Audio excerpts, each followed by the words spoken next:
oduulee guyyaa irraan tanaa gurguddoo hedduun isinii qaba. Guutuu viidiyoo kanaa daawwadhaa, walii dabarsaa, koomentii teessanis itti barreessaa. Dura irratti Israa'elii fi Yaman misaayiliin samiirraa halkanii fi guyyaa waltumaa oolan. Akkuma garteen duuba gartan kana magaalaan Tel Aviv tan Israa'el misaayil Yamanirraa warri Huuziidhaa itti facaasaa jiruun halkanii fi guyyaa ummata hirriiba dhorkaa jiran. Akkasumas wataaddarri Israa'elii fi kan Ameerikaatis magaalaa Sanaadhaatii fi naannoo siidhaa misaayil adda addaatii fi haala gartee markabarraa ka'uun akka malee tumaa jiran jechuudha. Harri Ameerikaadhaa guddaan tokko kufee jira guyyaa irraan tanaa. Kunis waniin irraa ka'ee markabni Ameerikaadhaa habbaan lama kan reedsii gubbaarra jiru xayyaara gartee samii keessa jiru kasaanii ta'uu irraanfatanii kadiinaati sanii dhawanii kasi buusanii wataaddarii lama kan Ameerikaadhaa bishaan keessaa akkasitti gaa lubbuu isaanii baasanii jiran jechuudha. Chaayinaan Ameerikaadhaan isin ibiddaa hojii taphachuu jirtanii adaba gorodhaadhaanii jechaa jirti. Kunis wanni irraa dhufe eegaa Ameerikaan meeshaa lolaa dila Taayiwaan kan ta'e jechuudha. Taayiwaan tuni gartee aayilaandiidha. Chaayinaan ammoo akka biyyasiitti ilaalti. Taayiwaan ammoo nuti biyya if danda'e ifin jechaa jirti. Gargaarsa Ameerikaarraa akka maletti harkachaa jiran. Yeroo mataan gartee Ameerikaan Chaayinaan Taayiwaan tan inni fudhattii jaaniini akka malee irraa shakkaa jiran. Dubagaa wanni tuni gartee Ameerikaa fi Chaayinaa jidduu humna isaanii lachuu akkaataatti wal garsiifatan keessaafuu gartee bahara gubbaa irratti irraa dubbatamaa jira. Gama kaaniin Chaayinaan Ameerikaadhaan Guwaataanamoo Kuubaa keessaa bahaadhaa jechaanii jirti. Akkuma gartee oduun adda addaa himtutti Guwaataanamoo ontuni bakka gartee Ameerikaan yeroo dheertuudhaaf Kuubaarraa fudhattee wataaddara siidhaarra keessee yeroo hedduu gartee uummata biyya Iraaqii fi Afgaanistaan takka uummata gartee teeroristii jaaniin biyya sanitti hidhaa rakkisaa turte jechuudha. Dubagaa ammaan tana Chaayinaan eega gartee akkana barbaadan taate Guwaataanamoo Kuubaa tana keessaa bahuu qabdanii biyya namaati jetteeni Chaayinaan Ameerikaa sodaachisaa jirti. Dubbiin akkuma gartee Chaayinaanis gartee Taayiwaan fudhachuu barbaaddu sani karaa Ameerikaadhaatti amma garagalanii waan dur hin jenne hunda jechuu eegaltee jirti Chaayinaan. Kana keessa wanni jiru akkaataa Chaayinaan humna addunyaadhaa itti ta'uu jirtu kanaatu Ameerikaa sodaachisaa jira.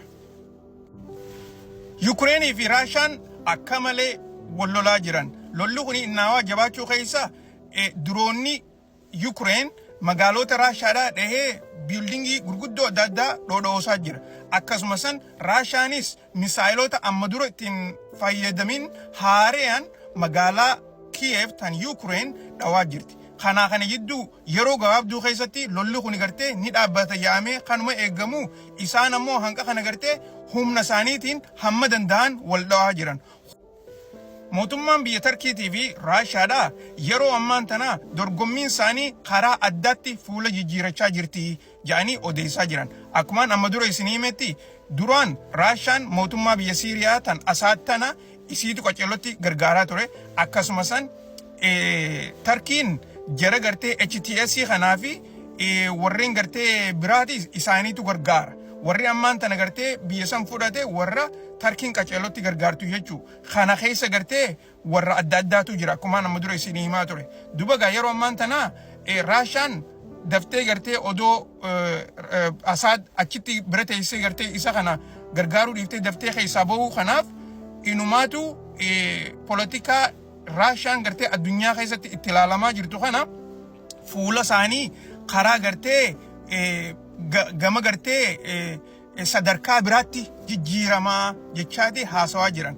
Isaan lachuutu akkuma amma duratti isinii hime pirezidantiin Tarkiidhaa kuni addunyaa tanarratti gartee humniti gurguddoo takkaa'u liidaroonni gurguddaan hafe anumaa fi Puutiin qofaa jee yeroo dubbatullee isinii himeetiin ture. Mootummaan Firaans waan Itoophiyaan barbaadde hundaan cinaa jirraa jettee guyyaa irraan tanaa ibsa baastee jirti. Akkuma beektanitti kaleessi isinii himaatiin ture pirezidantiin Firaans Maakiroon Itoophiyaadha ture. Yeroo Itoophiyaa ture kanatti mootummaa Itoophiyaadhaatii fi Dr. Abiyyi wajjin waa hedduu irratti wal mari'achaa turan. Waan wal mari'achaa turan san keessaa miidiyaadhaafis ibsa godhaa turanii keessaafuu gartee Itoophiyaan akkaataa gartee poortiitti harkattu san irratti nuti Itoophiyaa gargaarraa je'ee jira. San qofa odoo hin taane Itoophiyaan ammaasis loon istiraakcharii barbaaddi. Loon istiraakcharii jechuun maallaqa liqii isirra jiru kana akkaataa gartee interestiidhaa fi kafalliin kun irraa xiqqaatu barbaaddi Itoophiyaan. Kanarrattis gartee nuti Itoophiyaa bira dhaabbannaa jettee dubbattee jirti. Yeroo gabaabduu dura Itoophiyaan gargaarsa IMF irraa toora doolaara 3.4 akka fudhatte quba qabdan. Sanuma keessa Dr. Abiyyi illeen ani akka maleen gammadee jira jee yeroo adda addaa hogguu gartee haasoo biyya keessa godhu gammachuusaa ummataaf ibsaa ture. Dubagaa kana ilaalchisee yeroo ammaan tana France gargaarsa kana gartee akka Itoophiyaan barbaaddutti gartee ani takkaa'u mootummaan isaa gargaaruudhaaf cinaa jirra jeeti ibsa godhaa ture. Oduun teenyagaa tana fakkaatti.